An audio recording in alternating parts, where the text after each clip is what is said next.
మా latest videos కోసం మా ఈ తెలుగు న్యూస్ ఛానల్ సబ్స్క్రైబ్ చేసి గంట సింబల్ యాక్టివేట్ చేసుకోండి.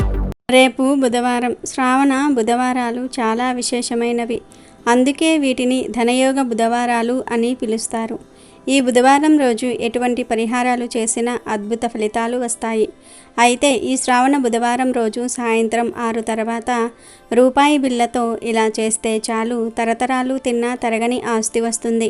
మీ జీవితం రాత్రికి రాత్రే మారిపోతుంది. మీ కష్టాలు సమస్యలన్నీ కూడా తీరిపోతాయి.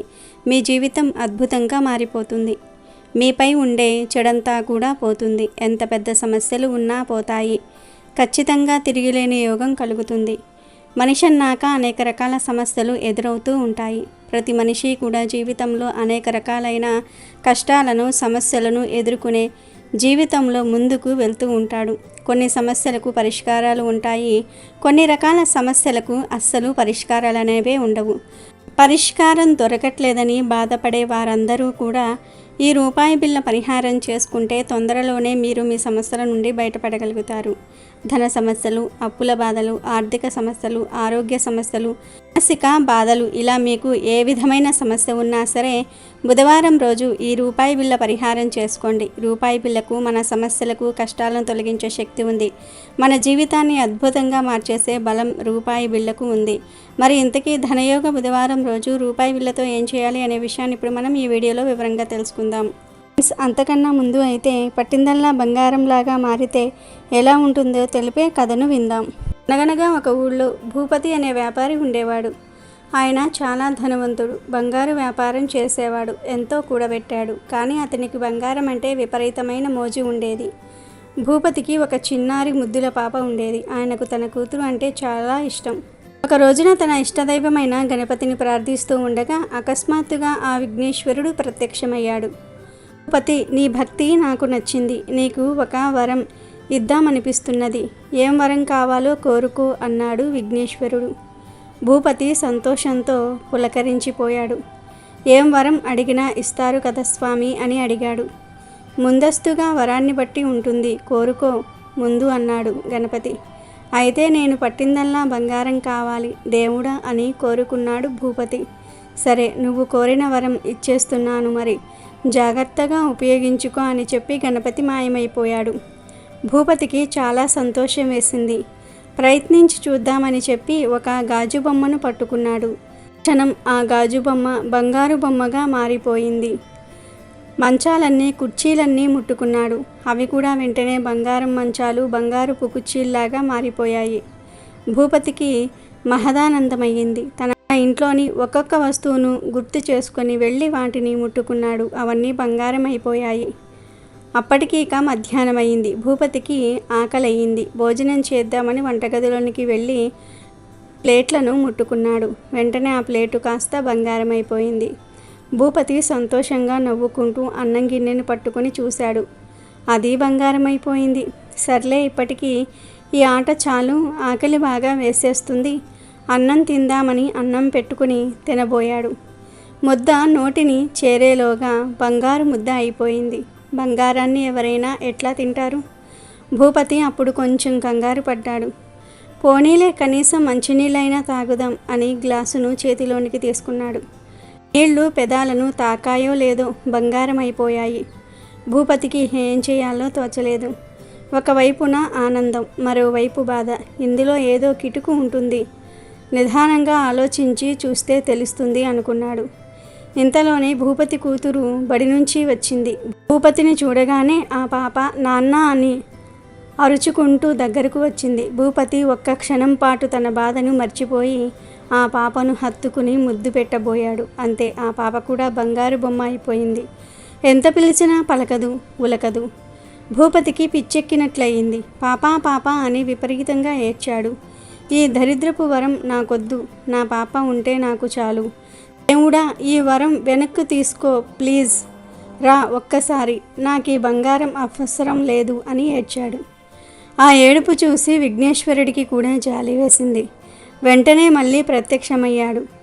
గణపతి, భూపతి, ఎందుకు వరాన్ని ఇంత తొందరగా వద్దనుకుంటున్నావు? నువ్వు పట్టిందల్లా బంగారం అవుతున్నది కదా అని అడిగాడు అమాయకంగా.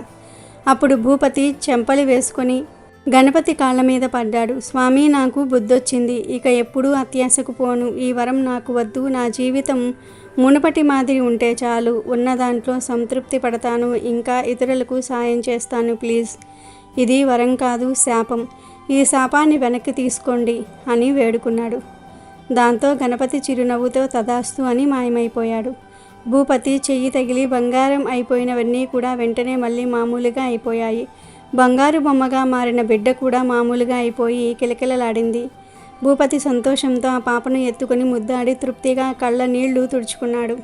వీడియోలోకి వస్తే ఫ్రెండ్స్, మీరు ఇప్పటి వరకు మన ఛానల్ని సబ్స్క్రైబ్ చేసుకోకపోతే వెంటనే సబ్స్క్రైబ్ చేసుకోండి. అలాగే ఈ వీడియోని లైక్ చేసి మీ ఫ్రెండ్స్ అండ్ ఫ్యామిలీ మెంబర్స్కి షేర్ చేయండి. ఇక విషయంలోనికి వస్తే, మీకు ఏ సమస్యలు ఉన్నా పర్వాలేదు. ఈ ధనయోగ బుధవారం రోజు ₹1 బిళ్ళతో ఒక పరిహారం చేస్తే చాలు. తరతరాలకు తరగని ఐశ్వర్యం వస్తుందని గ్రంథాలు చెప్తూ ఉన్నాయి. అసలు ఏం చేయాలి అంటే, ఈ బుధవారం రోజు సాయంత్రం 6 దాటిన తర్వాత చక్కగా ₹1 బిళ్ళను తీసుకొని ఆ రూపాయి బిళ్ళను మీ తల నుండి కాళ్ళ దాకా దిష్టి తీసినట్లుగా 7 సార్లు తిప్పండి. ఆ తిప్పిన తర్వాత ఈ రూపాయి బిళ్ళను తీసుకొని వెళ్ళి ఒక గ్లాసును తీసుకొని ఆ గ్లాసులో మంచినీళ్లు పోసి ఆ నీటిలో రూపాయి బిళ్ళను వేసేయండి. తర్వాత ఈ నీళ్ళ గ్లాసును తీసుకుని వెళ్ళి మీ ఇంటి మెయిన్ డోరుకు ఎడమవైపున పెట్టి రాత్రంతా అలా వదిలివేయండి. గ్లాసును ఇక కదపవద్దు.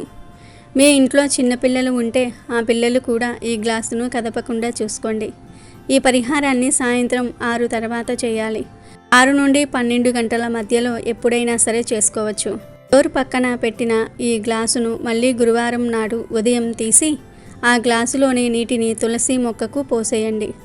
రూపాయి బిళ్ళను మాత్రం సిగ్నల్స్ దగ్గర అడుక్కునేవారికి, గుడి దగ్గర అడుక్కునేవారికి కానీ దానంగా ఇచ్చేయండి.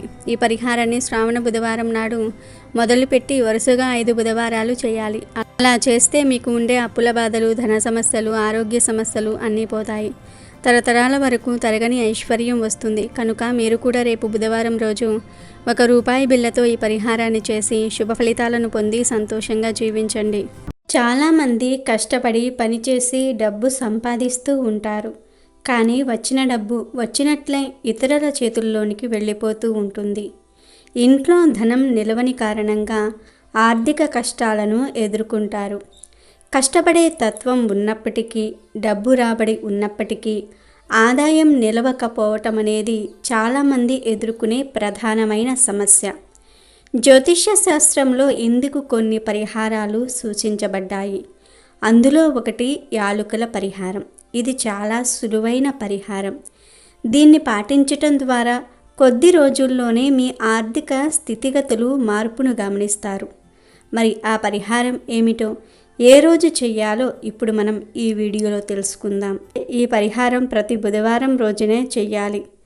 ముందుగా ఆకుపచ్చ రంగులో ఉన్న 5 యాలకులను తీసుకొని మీ పర్సులో ఉంచుకోవాలి. ప్రతి 2-3 రోజులకు ఒక్కసారి వాటిని మారుస్తూ ఉండాలి. అలాగే ఇంట్లో మీరు డబ్బు భద్రపరిచే బీరువాలోనూ కూడా 5 ఆకుపచ్చటి రంగులో ఉన్నటువంటి యాలకులను ఉంచుకోవాలి. వాటిని కూడా ప్రతి 2-3 సార్లు ఒక్కసారి మార్చుకోవాలి. ఎట్టి పరిస్థితుల్లోనూ కూడా ఎండిపోయిన యాలకులు ఉంచరాదు. ఆకుపచ్చ యాలకులను ధనాన్ని ఆకర్షించే, ధనాన్ని నిలిపే గుణం ఉంటుంది వాటికి. కాబట్టి వీటిని మాత్రమే ఉంచుకోవాలి. ఈ పరిహారానికి వీటిని మాత్రమే ఉపయోగించాలి. మీరు పేదరికంతో బాధపడుతూ ఉన్నట్లయితే భిక్షమెత్తుకునే వారికి ఒక నాణ్యంతో పాటు యాలకులను కూడా దానం చేయండి.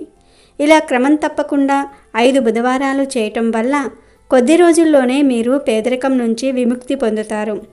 ఉద్యోగంలో ఎదుగుదల లేనివారు ఉద్యోగ ప్రమోషన్ కోసం ఈ చిట్కాను బుధవారం పాటిస్తే ప్రయోజనం ఉండవచ్చు. ఒక ఆకుపచ్చ వస్త్రంలో 3 యాలకులను చుట్టి వాటిని మీరు పడుకునే దిండు కింద ఉంచి నిద్రించాలి. ఉదయాన్నే ఆ యాలకుల స్థానంలో కొత్త వాటిని చేర్చాలి. ఇలా ప్రతి నెల అన్ని బుధవారాలు, అంటే నెలకు 4 బుధవారాలు వస్తాయి కాబట్టి 4 బుధవారాలు చేయటం వల్ల ఉద్యోగంలో ప్రమోషన్లు వస్తాయి అని జ్యోతిష్య శాస్త్రం చెప్తోంది. కాబట్టి ఉద్యోగ ప్రమోషన్లు కావాలి అనుకునేవారు యాలకులతో ఈ పరిహారం చేయటం వలన ఖచ్చితంగా ఉద్యోగంలో ప్రమోషన్ వస్తుంది. మరి ఈ పరిహారాలు పాటించేటప్పుడు కొన్ని నియమాలు కూడా పాటించాలి. ఈ పరిహారం చేద్దాం అనుకున్న బుధవారం రోజు సూర్యోదయానికి పూర్వమే నిద్రలేచి తలస్నానం చేసి దీపం వెలిగించి మీరు పరిహారానికి ఉపయోగించే యాలకులను మీ ఇష్ట దైవం దగ్గర పెట్టి మీ సంకల్పం చెప్పుకోవాలి. అప్పుడు ఆ యాలకులను ఉపయోగించుకోవాలి మీ పరిహారానికి. ఈ పరిహారానికి వాడిన యాలకులను దానం చేయవచ్చు లేదా ఎవ్వరూ తొక్కని ప్రదేశాలలో వేయవచ్చు.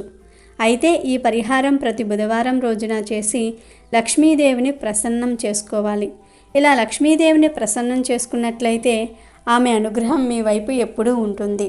మీకు అష్టైశ్వర్యాలను ఆ తల్లే ప్రసాదిస్తుంది. యాలకులంటే లక్ష్మీదేవికి చాలా ప్రీతికరమైనవని అందరికీ తెలిసిన విషయమే. కాబట్టి ఎక్కువగా కష్టాలు పడుతున్నవారు, ఇంట్లో రూపాయి మిగలటం లేదు అని అనుకునేవారు బుధవారం రోజున యాలకులతో ఈ చిన్న పరిహారం చేసి మంచి శుభ ఫలితాలను పొందండి. అమెజాన్లో బెస్ట్ డిస్కౌంట్స్ కోసం వీడియో డిస్క్రిప్షన్లో లింకు ఉంది, చూడండి. అలాగే మా టెలిగ్రామ్ ఛానల్ సబ్స్క్రైబ్ చేసుకోండి.